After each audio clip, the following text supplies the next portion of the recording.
Aprenda a usar a sua mente maravilhosa agora. A mente humana é uma combinação de muitas qualidades e tendências. Ela consiste de afetos e desafetos, otimismo e pessimismo, amor e ódio, do que é construtivo e destrutivo, bondade e crueldade.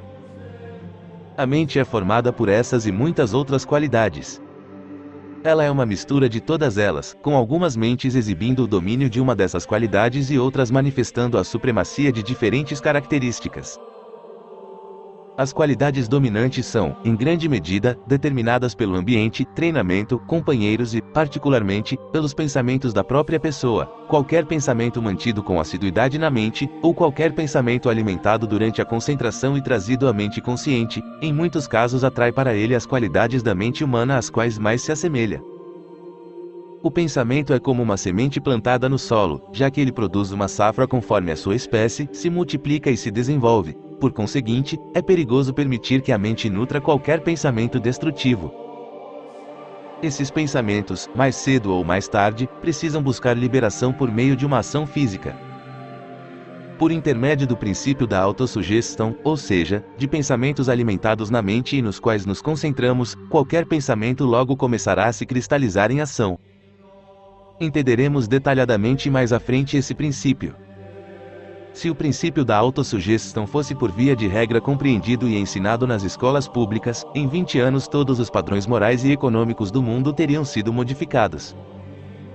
Por meio desse princípio, a mente humana é capaz de se livrar das suas tendências destrutivas ao se concentrar constantemente nas suas tendências construtivas como o pensamento positivo ou uma atitude positiva.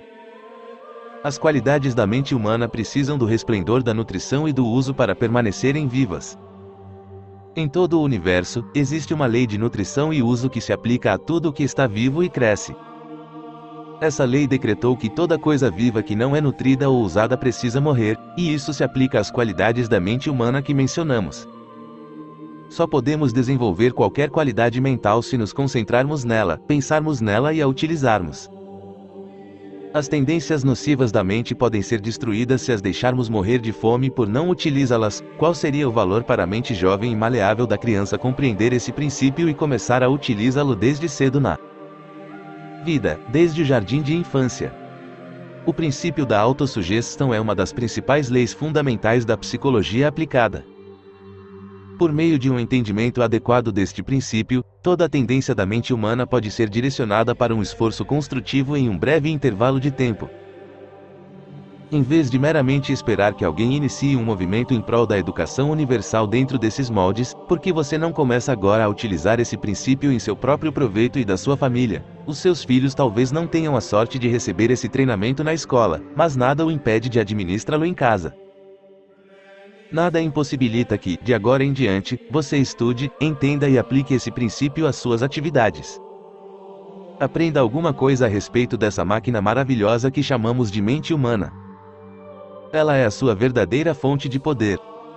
Você só conseguirá se libertar das preocupações triviais e das privações financeiras por meio do empenho da sua mente maravilhosa. Pode encontrar instantaneamente a felicidade, uma vez que domine este princípio, e tem o potencial de construir o sucesso financeiro com a mesma rapidez com que acata as práticas e princípios estabelecidos da economia. Não há nada oculto em pensar dessa maneira a respeito da mente humana, a qual funciona em harmonia com as leis e princípios físicos e econômicos. Você não precisa da ajuda de ninguém para manipular a sua mente e fazê-la operar como deseja. A mente é algo que você pode controlar, independentemente da sua posição na vida, desde que sempre exerça esse direito, em vez de permitir que outros o façam para você. Aprenda alguma coisa sobre os poderes da mente, vou libertá-lo da maldical do medo e impregná-lo de inspiração e coragem. Andrew Carnegie faleceu deixando uma enorme fortuna depois de ter distribuído outra fortuna. Milhares de pessoas invejavam sua enorme riqueza, e muitos milhares de outras confundiam o próprio cérebro tentando conceber algum plano ou esquema por meio do qual conseguiriam construir uma fortuna como a que Carnegie possuía. Vou descrever como ele construiu sua fortuna. Talvez isso possa lhe oferecer uma ideia de como estruturar a sua.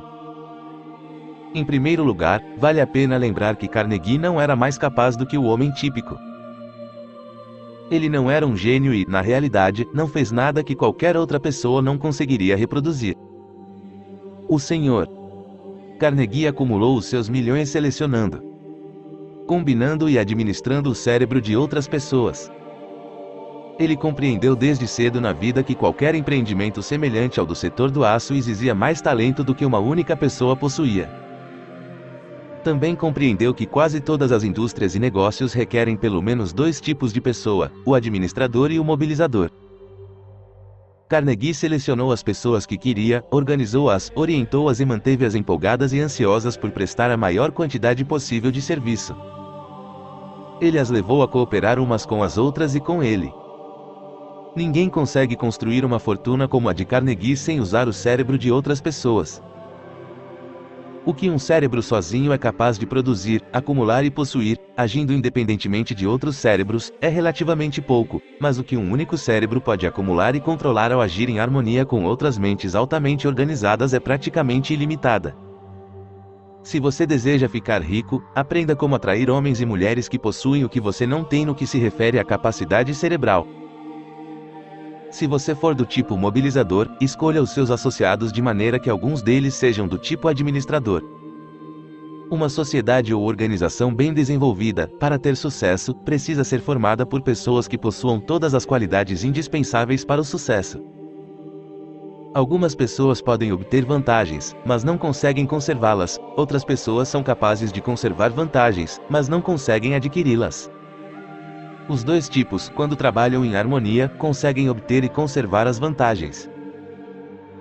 Muitas empresas ficaram debilitadas e acabaram abrindo falência apenas porque eram geridas por pessoas que tinham um determinado tipo de talento e muito pouco, ou nenhum, de outro tipo também bastante necessário. Os negócios precisam de algo além do capital para ter sucesso. Eles necessitam de cérebros bem equilibrados, formados pelas diversas nuances e combinações dos tipos administrador e motivador. Esta não é uma época para a pessoa que só acredita naquilo que consegue compreender. Tampouco representa um momento favorável para quem duvida da capacidade da mente humana de olhar atrás da cortina do tempo, recuar nas eras e revisar a caligrafia da natureza. Está revelando os seus segredos para todos os que desejam ver. Ela não usa mais o relâmpago nas nuvens para amedrontar a humanidade ignorante e supersticiosa. Essa força foi controlada. Ela impulsiona as engrenagens da indústria e conduz o sussurro da nossa voz e até mesmo os nossos efêmeros pensamentos ao redor da Terra em nanosegundos. A eletricidade é agora exatamente a mesma força que era centenas de anos atrás, só que nada sabíamos a respeito dela. Acreditávamos que era apenas destrutiva, não tínhamos a menor ideia de que ela um dia ajudaria como a nossa maior servidora, obedecendo submissamente aos nossos comandos. Não compreendemos a eletricidade, de modo que, até recentemente, não fizemos nenhuma tentativa de domina-la. Como podemos descobrir as possibilidades das forças naturais da Terra? Só podemos fazê-lo por meio da experimentação, usando a imaginação. Esta é decididamente a era da imaginação, da investigação e da pesquisa. A raça humana começou a se livrar dos grilhões do medo e da dúvida e se apoderar das ferramentas do progresso que sempre estiveram em repouso aos nossos pés no decorrer das eras. O presente é o período mais maravilhoso da história da raça humana, maravilhoso não apenas nas suas invenções progressivas, mas também no seu desenvolvimento mental. É anunciado diariamente ao mundo uma nova tecnologia ou invenção, e nada disso seria possível sem a mente humana. O tempo e a energia que gastamos ao rebater as investidas daqueles que nos exaspera nos tornaram ricos e independentes. Se essa grande força fosse direcionada para uma atividade construtiva, para edificar, em vez de demolir, a pessoa típica dedica 3/4 da vida a esse esforço inútil e destrutivo. Só existe uma maneira de punir uma pessoa que o tenha prejudicado, que é retribuir o mal com o bem. As brasas mais quentes já amontoadas sobre a cabeça de um ser humano são os atos de bondade oferecidos em retribuição a atos de crueldade. O tempo despendido com o ódio não apenas é desperdiçado, como também sufoca as únicas emoções louváveis do coração humano, tornando o indivíduo imprestável para o trabalho construtivo. Os pensamentos de ódio prejudicam apenas quem se entrega a eles. O álcool e as drogas são tão nocivos para o corpo humano quanto os pensamentos de ódio e de raiva. Afortunada é a pessoa que se tornou grande e sábia o bastante para passar por cima da intolerância, do egoísmo, ganância e ciúme mesquinho. São essas coisas que destroem os melhores impulsos da alma humana e abrem o coração para a violência. A raiva nunca foi benéfica para ninguém. As grandes almas em geral estão abrigadas em seres humanos que custam a ficar zangados e que raramente tentam destruir seus semelhantes ou derrotá-los nas tarefas a que estão se dedicando. Devemos ter inveja do homem ou da mulher capaz de perdoar e verdadeiramente esquecer uma ofensa. Essas almas ascendem a alturas de felicidade que a maioria dos mortais jamais desfruta. Quanto tempo levará para que os membros da raça humana aprendam a percorrer o caminho da vida, de braços dados, ajudando-se mutuamente em um espírito de amor, em vez de tentar derrubar uns aos outros? Quanto tempo levaremos para aprender que o único verdadeiro sucesso na vida é medido pelo grau em que servimos à humanidade? Quanto tempo levaremos para aprender que as bênçãos mais abundantes da vida são concedidas àquele que se recusa a se dobrar à tentativa vulgar de destruir os outros?